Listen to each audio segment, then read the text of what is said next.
કે રોગોથી નહીં પરંતુ ડાક્ટરોથી સાવધાન, એ મારું સૂત્ર છે. એમાં કોઈ ડાક્ટર મિત્ર હોય તો માફ કરજો, હું પણ પોતે જ ડાક્ટર છું. આજકાલનો વ્યવસાય એવો થઈ ગયો છે કે ડાક્ટર લોકો ઇન્સ્યોરન્સ આપે છે એટલે દવા લખી નાખે છે. કેમ? તો કે ઘણી બધી વર્લ્ડમાં એટલી મોટી મોટી ફાર્મસીઓ છે જે ડાક્ટરોને ટાર્ગેટ આપે છે કે જો તમારા ગ્રુપ વાળા આખા વર્ષમાં આટલી આટલી બ્લડ પ્રેશરની લખશે કે આટલી આટલી ડાયાબિટીસની દવા લખશે કે થાઇરોઇડની લખશે તો તમારી ફેમિલીને યુરોપની 15 દિવસની ટ્રીપ મળશે અથવા 55 ઇંચનું ટીવી મળશે અથવા ફલાણી કાર મળશે, એવા પ્રલોભનો આપે છે. ઘણી વખત તો આપણે એના શિકાર બનતા આવીએ છીએ. અને એટલે જ સ્વામી રામચંદ્ર પરમહંસે વર્ષો પહેલા એવું લખ્યું છે કે ડાક્ટરો અને વકીલો ભાગ્યે જ સ્વર્ગમાં જઈ શકે. તો આ બધું થોડુંક જાણશું તો આપણે ઘણી વખતે શું છે, જેમ હમણાં સ્વામીએ કીધું કે બધું માનસિક સ્ટ્રેસથી વધે છે અને તદ્દન સાચું છે. શિકાગો યુનિવર્સિટીના રિસર્ચ પ્રમાણે હું એવું કહી શકું કે 92% જે પ્રોબ્લેમ છે એ ફક્ત આપણી આંખની આ કીકી છે ને, આ આઈબ્રોઝ, એની ઉપર છે. 92% પ્રોબ્લેમ્સ. બાકી આ આઈબ્રોની નીચે કેટલા ટકા?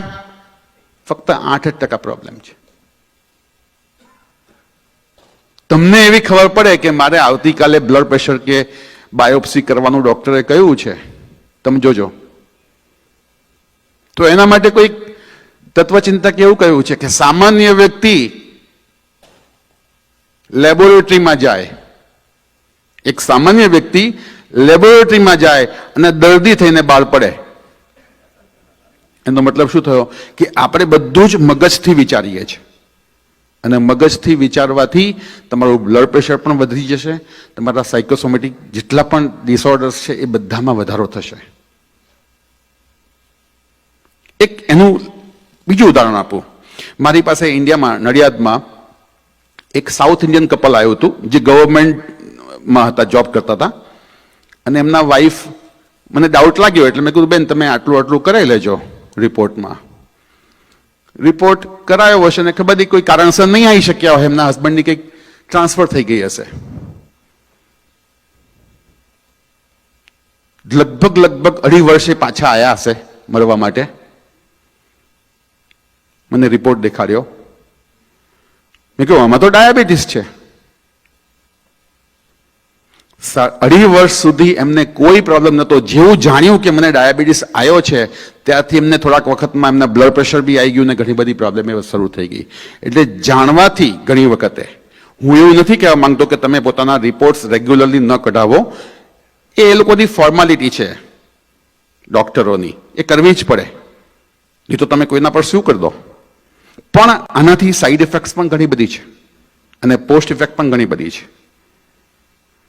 તો ચાલો આપણે પેલા 4 સૂત્રો જોઈ લઈશું. જો આ 4 સૂત્ર જે વ્યક્તિ નિયમિતપણે 90 દિવસ એટલે કે 3 મહિના સુધી ફોલો કરશે, તો હું આ બોલી રહ્યો છું, રેકોર્ડિંગ થઈ રહ્યું છે, તમે લખી શકો છો કે એમાં ચોક્કસપણે દવાઓમાં ઘટાડો થઈ શકશે અથવા દવા બંધ પણ થઈ શકશે જો એને 100% ફોલો કરશો તો. એનો મતલબ એ કે હું મારો અને ડોક્ટરનો બિઝનેસ ઓછો કરવા આવ્યો છું. આ સાચી વસ્તુ કહેવાની આમ તો સારી લાગે પણ એકંદરે ડાક્ટરોનો બિઝનેસ ઘટી પણ જાય. પણ મને આજે કહેવું જ છે કે આ અનુભવ થયેલું, સિદ્ધ થયેલું જે આ 4 સૂત્રોનો કાર્યક્રમ છે એ સૌ કોઈ કરવાનો પ્રયાસ કરશે અને શ્રદ્ધાથી કરશે. કારણ કે આપણે શું કરીએ છીએ, 15 દિવસ કર્યું પછી કંઈક બીજું કામ યાદ આવી ગયું, છૂટી ગયું થોડા દિવસ, ફરી કે 15 દિવસમાં તો એટલો બધો ફરક પડ્યો નથી એટલે મૂકી દઈએ. ઘણી વખતે આપણે વિશ્વાસ નથી. તો ભગવાન ધન્વંતરીએ એવું કહ્યું છે કે કોઈ પણ દર્દી ગમે તેવો અસાધ્ય રોગ અથવા જટિલ રોગ લઈને આવે તો વૈદ્યની ફરજ એવી છે કે એની જોડે 3 વચન લે. વચન નંબર 1, શ્રદ્ધા આયુર્વેદમાં હોવી જોઈએ. આયુર્વેદમાં શ્રદ્ધા ના હોય તો કોઈ ટાઈમ બગાડવાની જરૂર નથી, જે કરતા હોય કરતા રહો. શ્રદ્ધા હશે તો જ આમાં, કારણ કે શ્રદ્ધાથી શું છે એ ડિટેલમાં ભવિષ્યમાં કદી જણાવીશ કે શ્રદ્ધાથી સાયકોલોજીકલી કેટલો તમને ફાયદો થાય છે, એક લાંબો સબ્જેક્ટ છે. આપણે સ્વામી જોડે જઈએ છીએ, શ્રદ્ધા લઈને જઈએ છીએ, સ્વામી હાથ મૂકે છે, આપણને પીસ લાગે છે, આપણને શાંત લાગે છે. તો સ્વામીએ શું કર્યું? મોટા મોટા સંત પુરુષો શું કરે છે? એ બી એક ડિટેલમાં જાણવા જેવું છે. અત્યારે એ અસ્થાને છે, કારણ કે એમાં ડીપમાં જઈશું તો મજા આવે એવું છે, પણ ભવિષ્યમાં કદી જોઈશું. અત્યારે આપણે એટલું જાણીએ કે શ્રદ્ધા, કોઈ પણ વસ્તુમાં તમે શ્રદ્ધા લઈને જશો તો ડેફિનેટલી એનું પરિણામ જુદું જ હશે. તો ધન્વંતરી ભગવાન કહે છે, પહેલું વચન આપો, શ્રદ્ધા હોવી જોઈએ આયુર્વેદમાં અને જે વૈદ્ય પાસે જાઓ છો એમાં. નંબર 2, આ હું એટલે કહી રહ્યો છું કે તમને બધાને ભવિષ્યમાં જરૂર પડશે આયુર્વેદમાં જવાની ગમે ત્યારે. તો આ 3 વસ્તુ તમારા મનમાં લઈને જ જજો તો તમને રિઝલ્ટ મળશે. તો પહેલા નંબરે શ્રદ્ધા, બીજા નંબરે ધીરજ જોઈશે, પેશન્સ જોઈશે. કશું વૈદ તમને કોઈ ચમત્કાર નથી કરવાનો કે ઓવરનાઇટ તમને બધું સારું થઈ જાય. એના માટે એની પ્રોસેસ છે, એનો સમયગાળો છે, એ તો લેશે જ.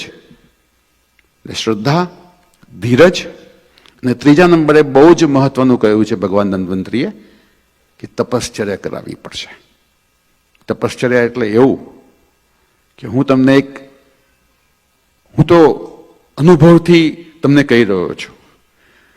કાંતિભાઈ પટેલ નામ છે, ચકલાસીના મૂળ વતની છે, અને મહારાષ્ટ્રમાં ચંદ્રપુરના ગામમાં એમનો બહુ મોટો તમાકુનો બિઝનેસ, બધા તમાકુના પાઉચ બનાવીને વેચતા હોય છે ને બધા, એવો એમનો કંઈ વ્યવસાય. હવે એ મારે આ શબ્દ એટલે વાપરવું પડે કે તમને ખ્યાલ આવે કે જે લોકો દારૂ બહુ પીવે ને એ લોકોનું લીવર ખતમ થઈ જાય, એટલે સિરોસિસ નામનો રોગ.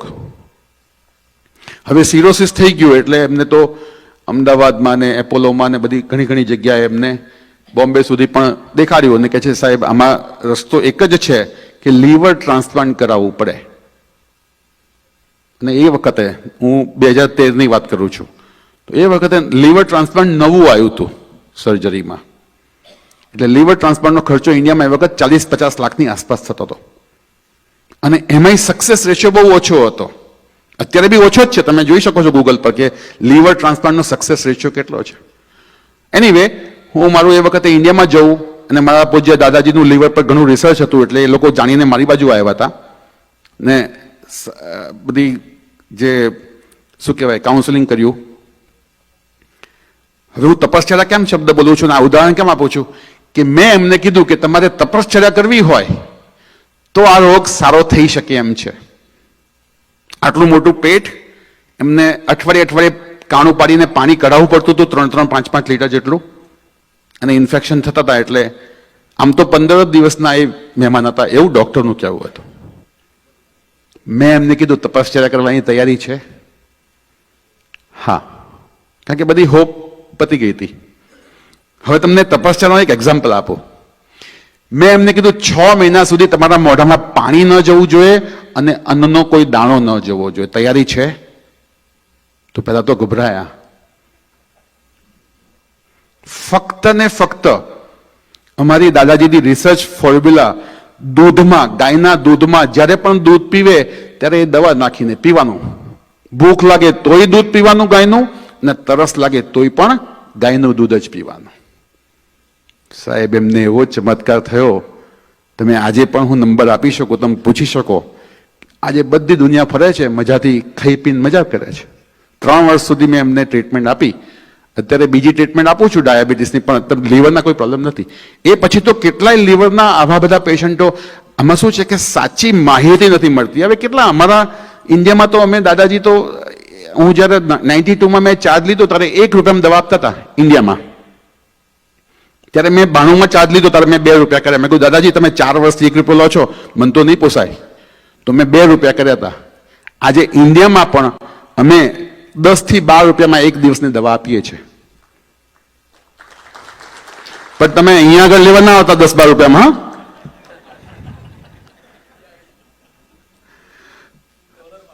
હા, કારણ કે અહીંયા હું કમાઈશ તો હું ગરીબોની સેવા કરી શકે. એટલે હું ચોખ્ખું જ કહું છું, મહિનામાં 2 મહિનામાં હું આવું છું અહીંયા આગળ, થોડું ઘણું કમાવું છું ને ત્યાં અમારા ગરીબોની સેવા કરું છું. હવે પ્રશ્ન ક્યાં છે તપશ્ચર્યાનો?